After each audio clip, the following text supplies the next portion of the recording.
I love Gothic fiction. I think if I reached into the heart of the cards, what I would find there is that Gothic fiction is actually my favourite genre, and yet it's a very difficult thing to define. Historically, Gothic fiction has been dominated and owned by women. Mary Shelley, the Brontes, Shirley Jackson, Daphne du Maurier, these are the defining voices of Gothic fiction. And Gothic fiction has also seen a resurgence in the last few years, and that's what I want to talk about today. There are so many great, new-ish Gothic novels by women that I want to celebrate. Given that Gothic fiction is actually kind of hard to define, what I've tried to do here is curate a selection of Gothic novels that are all fairly different from one another. Some are a little bit more camp, others are a little more grounded and serious. Some have really, really big themes that they're exploring and get very political, others not so much. But all 5 of these are, at the time of recording, less than a year old. These are all pretty brand new Gothic novels by women. Let's go. I'm going to start with Our Wives Under the Sea by Julia Armfield. Right now, I am recording this in March 2022, and this is currently my favourite novel of this entire year. I said in my review that this is where the Gothic has been moving towards. In many ways, Our Wives Under the Sea feels like the culmination of the Gothic genre. This is a queer novel, and so much of Gothic fiction is queer or queer-coded. It is a novel that is inspired by Lovecraft. It is a novel that is claustrophobic, about broken, fragile people. And I didn't mention in my review the fact that the title seems to allude to its 2 characters in 2 different states. One of these wives is literally under the sea. She is trapped at the bottom of the ocean in a submarine for the duration of her narrative. The other wife is drowning emotionally and mentally. Her wife, who was under the sea, has now come home broken. She is not functioning properly. She has come home wrong.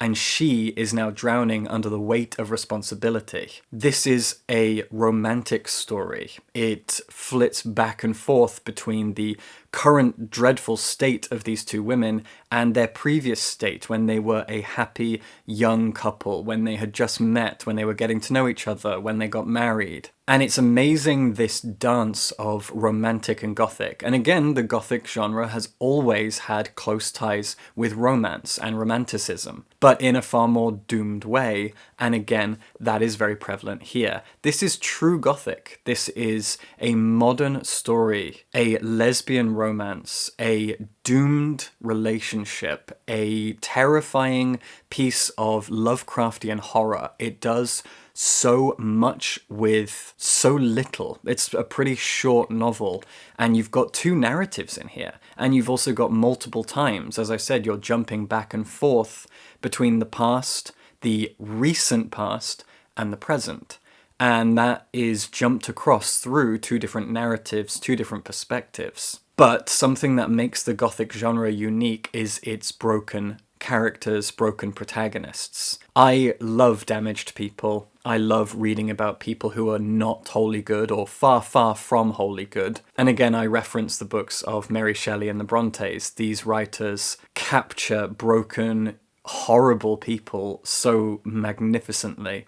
And you get that here. Sometimes you are rooting for these characters and you're hoping that their love will last 1,000 years. But then you notice that that hope is in the past. And in the present, what we've got is Gothic horror, Lovecraftian horror, something suspenseful and terrifying and strange. There is body horror in here. This is a book that covers so much ground when it comes to the Gothic. It is a perfect modern Gothic novel. Since I just talked about my favourite novel of 2022 so far, I'm going to talk about my favourite novel of 2021. Tell Me I'm Worthless by Alison Rumfitt is my favourite book of 2021. I've talked about it 1,000 times in videos, and I can't celebrate this novel enough. This is a novel that is very, very political. It is thematically dense, and it is very, very punk and angry.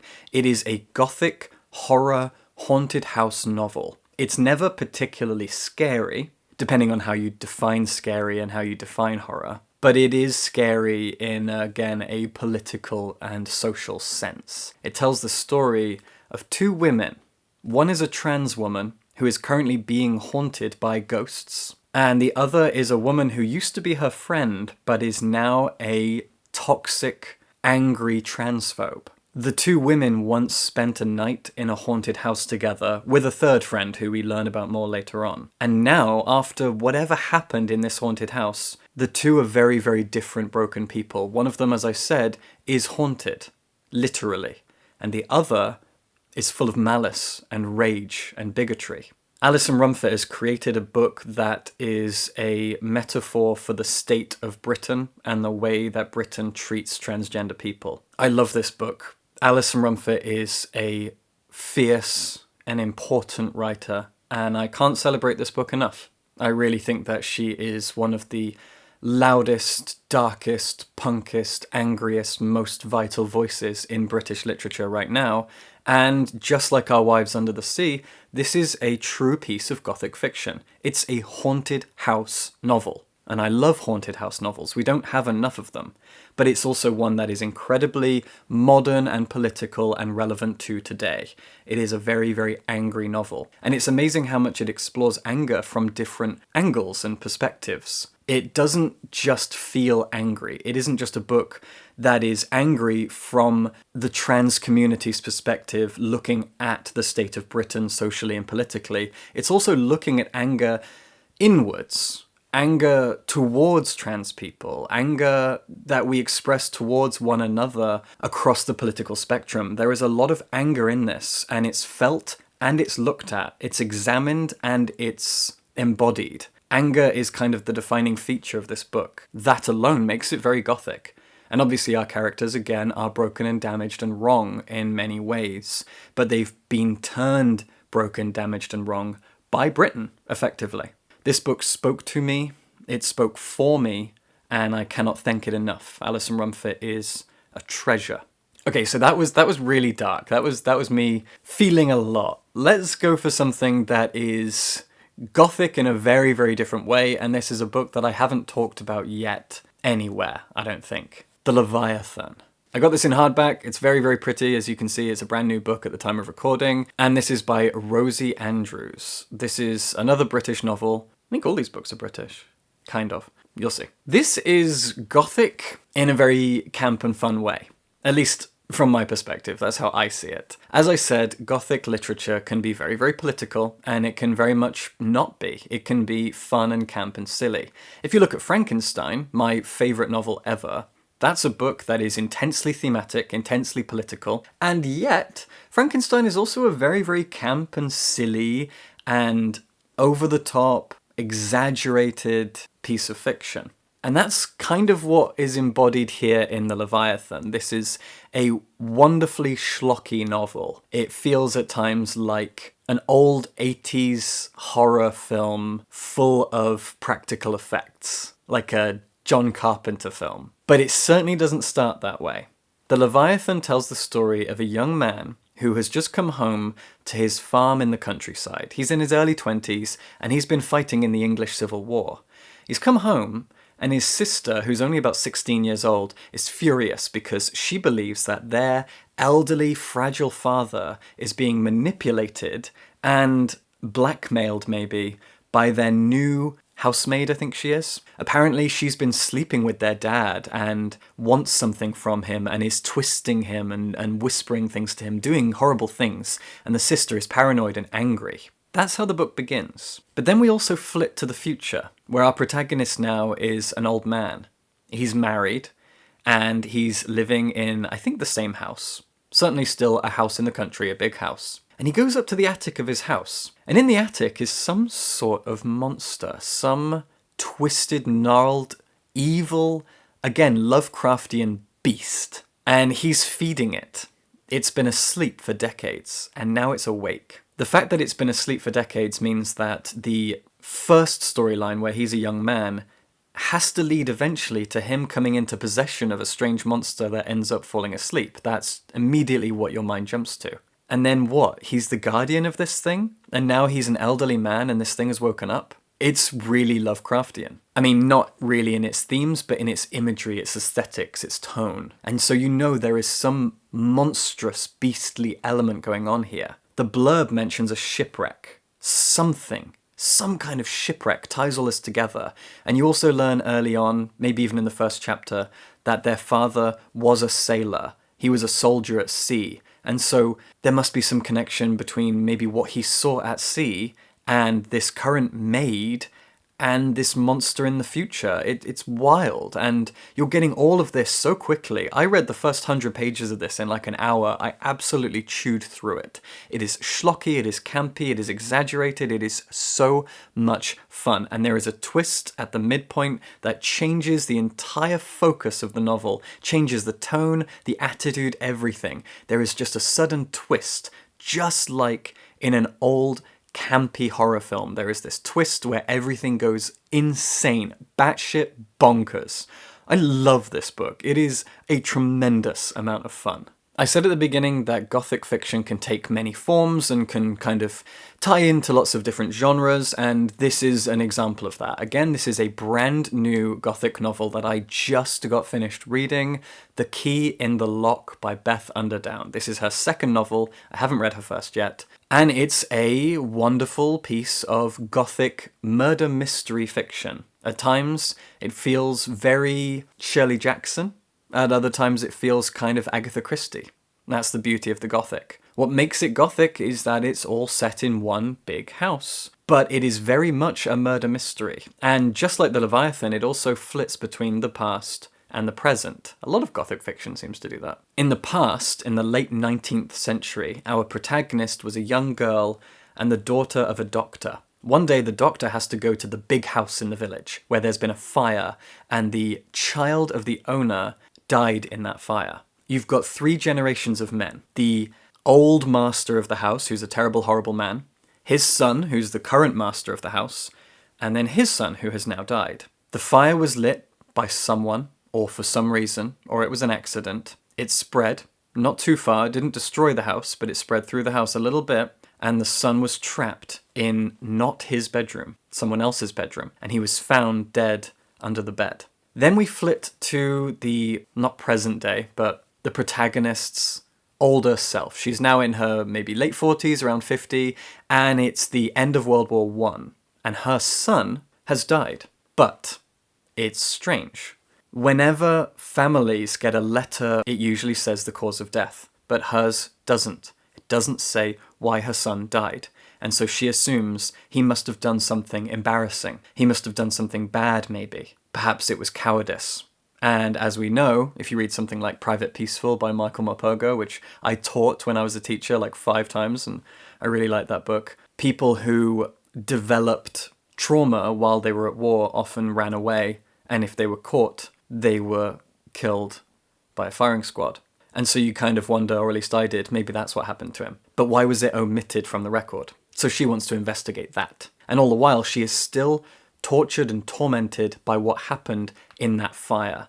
And most of the novel is about figuring out who started the fire and why. But we periodically go to the present, where we find that the mystery of her son and what happened to him is slowly being unveiled as well. So there are really 2 mysteries going on here. And because of this focus on mystery, it does feel kind of Agatha Christie-esque. But because it's so dark, and these characters, a lot of them are so horrible, and they're holding so many things back, it has a Gothic sense to it. It is a very Gothic novel at its heart. The claustrophobia, the big empty house, it all screams Gothic, but if you want a Gothic novel that focuses on murder mystery, you're going to get that here. I said before that all of these books are British-ish, and that's because this is by V.E. Schwab, who is an American writer who spends a lot of her time here. I think she lives in Edinburgh. Gallant, at the time of recording, is V.E. Schwab's newest novel. I have become quite a big V.E. Schwab fan over the last year or so. I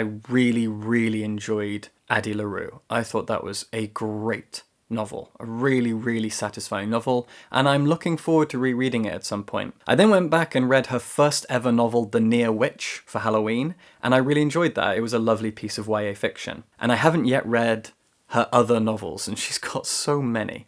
But I read Gallant because I was excited for this to come out. I saw the cover, I got excited. It's Gothic. V.E. Schwab writing a Gothic novel in a big scary house. That sounds like my perfect cup of tea. And it's really good. However, it's very YA. And YA fiction is not always my thing. So I was a bit... I went back and forth on it a little bit. At times this was a book that gave me exactly what I wanted. At other times it felt very, very predictable and the writing seemed a little silly because it's YA. And that's only silly from my perspective, my bias. I don't like YA fiction, usually. So this is a perfect Gothic novel if you're a huge YA fan and you want to read some Gothic fiction. This would be a great starting point. If you love YA fiction, if you're already a V.E. Schwab fan, and you're thinking, oh, I wouldn't mind trying some Gothic fiction, here, this is it, this is what you want. Gallant is great. It tells the story of a young girl who is mute, and she has been raised in an orphanage, and she has been abused in this orphanage by pretty much everyone, no matter their age or their role. She is looked down on and she's not had a nice time. Her father is dead and she doesn't know if her mother is dead or not. But she has this journal from her mother, this book of notes and letters and diary entries and sketches as well. And those sketches feature all the way through this. And again, dividing up the chapters with sketches feels very YA as well, but they're very beautifully drawn. So she's got this journal, and the journal doesn't really help her understand her mother. It makes her mother seem strange and unhinged. And at one point, it does say directly to her, to Olivia, don't go to Gallant. That's pretty much what it says. You'll be fine, you'll live a happy life as long as you stay away from Gallant. And I immediately thought, when I read that, of Crimson Peak, the movie by Del Toro. If you haven't seen that film, again, it's about a young woman whose mother this time comes to her as a ghost and says, stay away from Crimson Peak. And she doesn't know what Crimson Peak is. And so she ends up going to this house in England, which it turns out is called Crimson Peak. And this is pretty much the exact same thing. She's told to stay away from Gallant, and then she gets a letter from her uncle, who lives in this big house. And he says, oh, I've been looking for you everywhere. I hope my letter gets to where it needs to be. You do still have family. Come home to us. And so she's shipped off to this big house called Gallant. As you can tell from the cover, there's a good Gallant and a bad Gallant. Like, this is very transparent, right? There is some evil version of Gallant that she's going to end up finding, and that is exactly what happens. It's a very predictable story in many ways. It went where I thought it was going to go. The mysteries and twists were exactly what I predicted, because it's a YA story, so it's pretty simple. But it's still very enjoyable. The characters are really fun. And what I didn't see coming very early on is the fact that when she gets to the house, which is like chapter 2, so it's not really a spoiler, but it got me excited to keep reading, her uncle's dead. So where did the letter come from? I won't tell you anymore, but this is a very, very fun novel. It's a super quick read. I read it in a day, and I really, really had fun. It's just quite predictable. It's kind of my first Gothic novel. But again, this is so perfect for YA fans who want to read Gothic fiction. This is a great place to start. Okay, I have loads more Gothic novels that I could talk about. I only wanted to focus on brand new ones, but I have an article which I've linked in the description that you can go read that has 2 or 3 times as many modern Gothic novels, all written by women. Go have a look, go have a read and enjoy, and subscribe for books.